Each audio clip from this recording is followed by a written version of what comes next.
Welcome to the League of Legends Champion Spotlight, featuring Jax, the Grandmaster at Arms.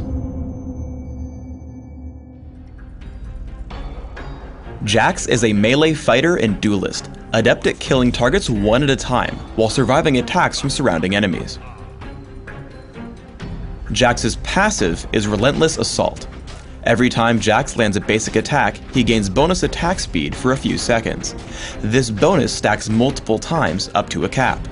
Leap Strike sends Jax lunging toward target minion, monster, champion, or ward, whether friend or foe. If the target is an enemy, Jax will also damage it. Max Leap Strike by level 13 for mobility and damage output, taking 1 point by level 3 for jungling, and a point at level 1 when laning. Empower causes Jax's next basic attack to deal bonus damage. This ability will reset Jax's attack timer, meaning you can use it as an almost free attack if you time it correctly. Additionally, if you activate Empower before using Leap Strike, it will deal damage on top of Leap Strike. For maximum damage output, max Empower by level 9, with your first point at level 2. Counter Strike buffs Jax for a few seconds, causing him to dodge every attack made against him for the duration. At the end of this duration, Jax stuns and damages all nearby enemies. Counter-Strike deals bonus damage based on how many attacks Jax dodged. Take just 1 point in Counter-Strike early and max it last. When jungling, grab it at level 1. Jax's ultimate is Grandmaster's Might. Passively, it grants bonus damage to every third consecutive attack Jax makes, though this counter resets if Jax waits too long between attacks. When activated, it grants Jax bonus attack damage and ability power for a few seconds. I play Jax as a jungler, starting with Counter-Strike and a Vampiric Scepter.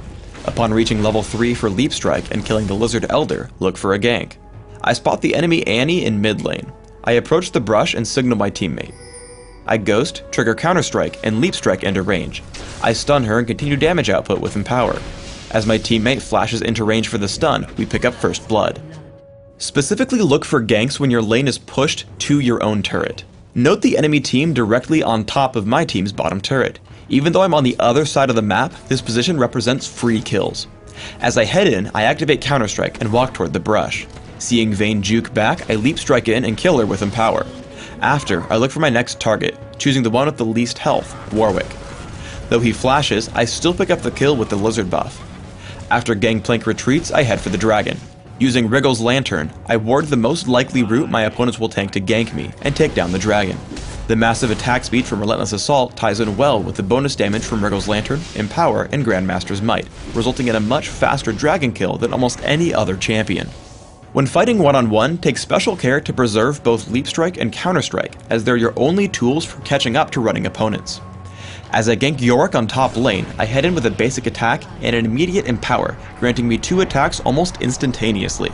Once he starts running, I trigger Counter-Strike for the stun. Yorick survives Leap Strike, so I close the gap with Ghost for another Empower and the passive trigger from Grandmaster's Might, picking up the kill. Remember that Leap Strike can be used on your own wards as an escape tool.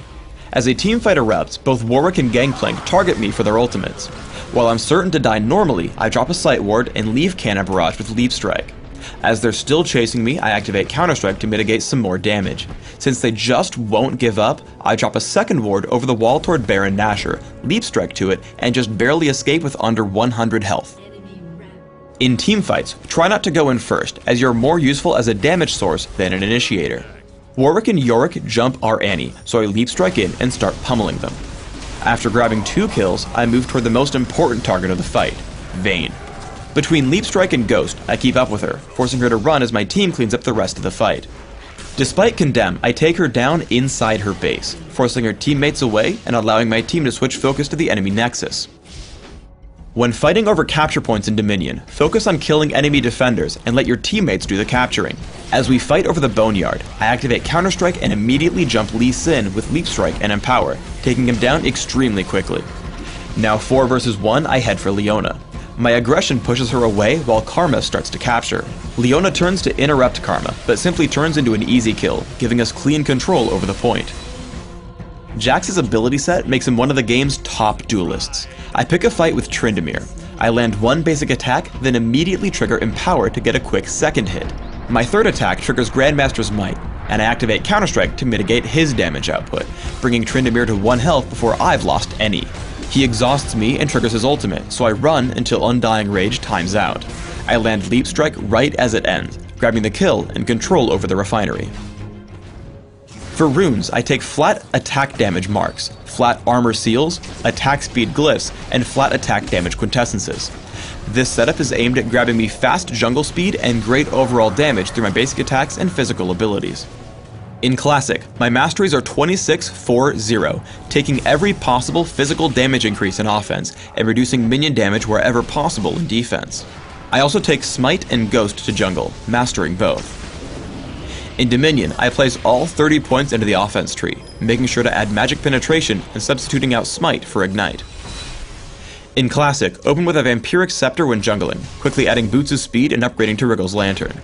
Then consider Mercury Treads or Ninja Tabby, depending on what damage type is most prevalent. Grab Phage first as you work toward Trinity Force. Always make sure you can survive the enemy team, considering items like Atma's Impaler and Guardian Angel for physical damage, or Hexdrinker and Quicksilver Sash against magic. When looking for more damage, look toward Hextech Gunblade and Ginsu's Rageblade. In Dominion, you'll have very similar build goals. Start with Prospector's Blade, Boots of Speed, and 2 health potions. Choose either Ninja Tabby or Mercury Treads based on damage threats. Then consider a number of damage options like Trinity Force, Hextech Gunblade, and Ginsu's Rageblade. If needed, also investigate defensive options like Odin's Veil and Guardian Angel. Thanks for tuning in to the Jax Champion Spotlight. Please subscribe to the Riot Games YouTube channel above, and don't forget to thumbs us up just below the video.